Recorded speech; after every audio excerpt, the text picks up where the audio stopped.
Dear students, इसके पहले वाले लेक्चर में हमने पॉलीमर्स के बारे में बात की थी। अब हम बात कर रहे हैं क्लासिफिकेशन ऑफ पॉलीमर्स। तो आपको पता है कि क्लासिफिकेशन करने के लिए हमें कोई ना कोई बेस चाहिए, ठीक है। किस बेसिस पर आप क्लासिफिकेशन कर रहे हो? तो नंबर 1 बेस हम लेते हैं। हमारा यहाँ पर नंबर 1 है based on source. Based on source, इसका मतलब क्या हुआ? या फिर ओरिजिन, ठीक है। किस चीज़ जगह से या किस चीज़ से हमें पॉलीमर मिल रहे हैं, ठीक है। हम जो ये पॉलीमर ऑब्टेन कर रहे हैं ये कहाँ से कर रहे हैं, ठीक है। तो उस बेसिस पर इसको डिवाइड किया गया 3 पार्ट्स में। कितने पार्ट्स में डिवाइड किया गया? 3 पार्ट्स में। नंबर वन है नेचुरल पॉलीमर। नेचुरल पॉलीमर नाम से ही पता लग रहा है। नेचुरल पॉलीमर्स किसे बोलेंगे? नेचुरल पॉलीमर्स, जो कि हमें नेचुरल चीज़ों से मिले उसको अपन क्या बोलेंगे? Natural polymers. अब नेचुरल पॉलीमर्स, नेचुरल चीज़ें क्या कि कहाँ से मिलती हैं हमें? या तो एनिमल से मिलती हैं या फिर प्लांट्स से मिलती हैं। तो ऐसे पॉलीमर्स जो कहाँ से ऑब्टेन किए जाएँ, प्लांट्स या फिर एनिमल्स से किए जाएँ, उनको हम क्या बोलेंगे? नेचुरल पॉलीमर्स बोलेंगे, ठीक है। इसके एग्जाम्पल हैं लाइक स्टार्च जो कि कार्बोहाइड्रेट था। कार्बोहाइड्रेट जो है वो ग्लूकोज का मोनोमर, कार्बोहाइड्रेट क्या है? पॉलीमर है, और इसका मोनोमर क्या है? ग्लूकोज है। तो कार्बोहाइड्रेट का एग्जाम्पल क्या है? स्टार्च। तो स्टार्च भी क्या हुआ? पॉलीमर हुआ, जो कि नेचुरल है। सेल्यूलोज हो गया, ठीक है। ये सब इसका obtained from animals and plants, starch and cellulose, ठीक है। ये इसका एग्जाम्पल हो गया। नंबर 2 जो है वो हमारे पास बी जो है कि सिंथेटिक प्लास्टिक। सिंथेटिक प्लास्टिक नाम से पता लग रहा है सिंथेटिक प्लास्टिक नहीं, पॉलीमर्स। सिंथेटिक पॉलीमर्स, ये जो है सिंथेटिक का मतलब होता है बनाना। ह्यूमन बीइंग आर्टिफिशियली जिस चीज़ को बनाया जाए वो क्या है? सिंथेटिक है। तो आर्टिफिशियली कहाँ पर बनाया जाएगा? लेबोरेटरी में बनाया जाएगा। इसको केमिकल्स की हेल्प से बनाया जाएगा, तो उसको हम क्या बोलेंगे?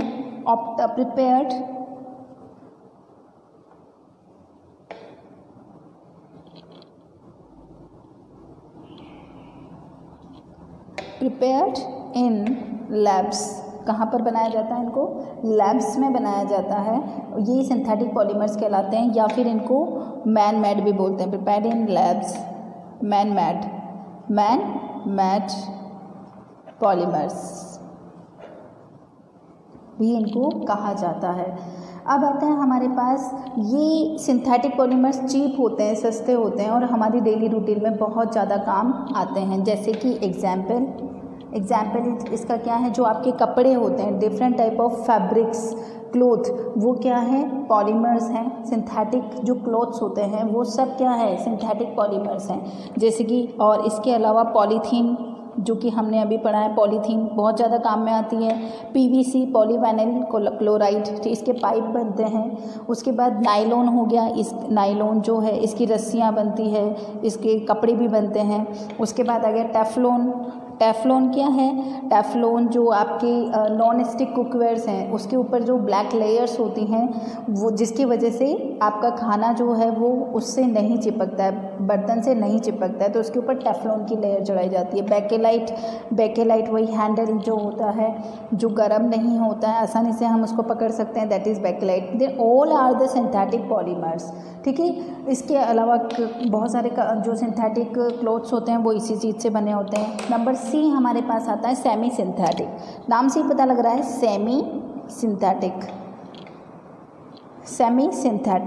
सिंथेटिक जो पॉलीमर्स हैं वो क्या है? इसका मतलब वो पूरी तरीके से सिंथेटिक नहीं है, सेमी सिंथेटिक है। इसका मतलब उसमें कुछ ना कुछ मिक्सचर है, कुछ ना कुछ मिक्सिंग की गई है। तो वो मिक्सिंग जो है वो किसकी की जाती है? या तो सेल्यूलोज की जाएगी, ठीक है, और या फिर सेल्यूलोज नाइट्रेट्स की जाएगी। तो उसको हम क्या बोलेंगे? कुछ नेचुरल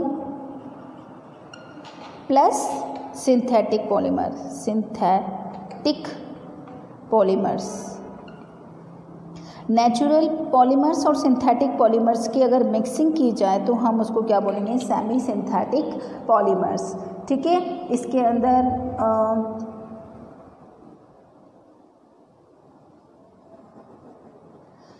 अंदर एग्जाम्पल है रेयन,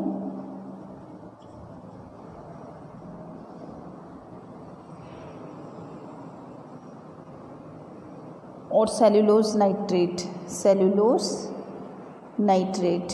तो यहाँ पर हमारे पास ये देखो सेल्यूलोज नाइट्रेट, तो यहाँ पर सेल्यूलोज, तो दिस इज़ द ये क्या है, नेचुरल है, और ये क्या है, आर्टिफिशियल। ये तो यहाँ पर हम नेचुरल में आर्टिफिशियल मिला देंगे तो वो क्या बन जाएगा हमारे पास, सेमी सिंथेटिक पॉलीमर बन जाएगा। ये आपके पास कंप्लीट हो गया है, ठीक है। उसके बाद हम बात करते हैं यहाँ पर नेक्स्ट बेस, दूसरा क्लासिफिकेशन करेंगे। ये तो फर्स्ट बेस था हमारे पास बेस्ड ऑन सोर्स और ओरिजिन।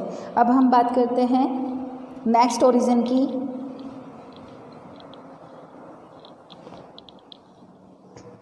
नेक्स्ट ओरिजिन जो है वो हमारे पास नंबर 2, किस बेसिस पर आप ये कर रहे हैं, क्लासिफिकेशन कर रहे हैं, बेस्ड ऑन टाइप्स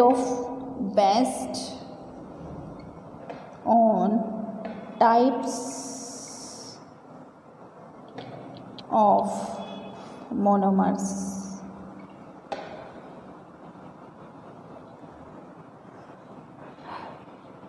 इसमें हमारे पास आता है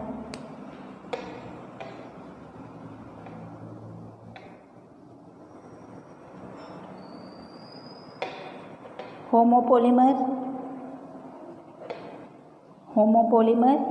एंड कोपोलीमर पॉलीमर। यहाँ पर देखो होमो मीन्स क्या होता है, सेम। होमो मीन्स क्या होता है, सेम। अगर हमारे पास सारी मोनोमर यूनिट्स सेम है तो हम उसको क्या बोलेंगे, होमोपोलीमर। और अगर हमारे पास उस कुछ जो सेम यूनिट्स हैं उनके बीच में या उनके साथ कुछ और हमारे पास केमिकल यूनिट प्रेजेंट है तो हम उसको क्या बोलेंगे, कोपॉलीमर बोलेंगे। क्लियर है आपको। तो यहाँ पर हम बात करते हैं होमो मीन्स होता है सेम, मोनोमर्स सेम मोनोमर्स। तो हम यहाँ पर मैं दूसरा ही पेन यूज़ कर रही हूँ, 1 काइंड ऑफ मोनोमर्स। ठीक है, एक ही तरीके के अगर हम मोनोमर यूज़ करें तो हम उसको क्या बोलेंगे, होमोपोलीमर्स। इसका एग्जाम्पल है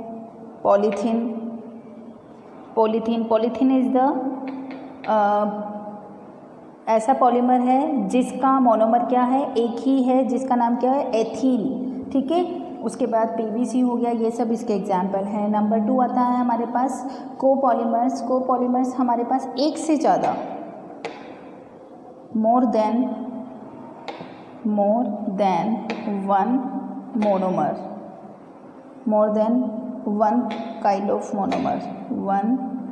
kind of monomers are used. ठीक है, एक से ज़्यादा मोनोमर, डिफरेंट टाइप के मोनोमर्स अगर यूज़ किए जाते हैं तो हम उसको क्या बोलेंगे, कोपॉलीमर्स। इसका एग्जाम्पल क्या है, बुनाएस। इसका एग्जाम्पल क्या है, बुनाएस। किस से बनाया जाता है ये, देखो 1,3-ब्यूटाडीन प्लस स्टाइरिन। तो यहाँ पर एक ही तरीके की चीज़ नहीं है। यहाँ पर देखो, यहाँ पर क्या था, एथीन के बहुत सारे मोनोमर्स करके क्या बनाएंगे, पॉलीथीन बनाएंगे। तो यहाँ पर तो देखो एक से ज़्यादा, ये भी जुड़ रहा है और ये भी जुड़ रहा है, और मिलकर क्या बना रहे हैं, बुनाएस बना रहे हैं। ठीक है, ये पॉलीमर है, ये क्या है, पॉलीमर्स। ठीक है, तो ये और ये मिलकर क्या बना रहे हैं, बुनाएस बना रहे हैं। इसका मतलब एक से ज़्यादा हमारे पास मोनोमर प्रेजेंट है तो इसको हम क्या बोलेंगे, कोपॉलीमर बोलेंगे। क्लियर है आपको। अब हम बात करते हैं नेक्स्ट, ये इस तरीके से है नेक्स्ट।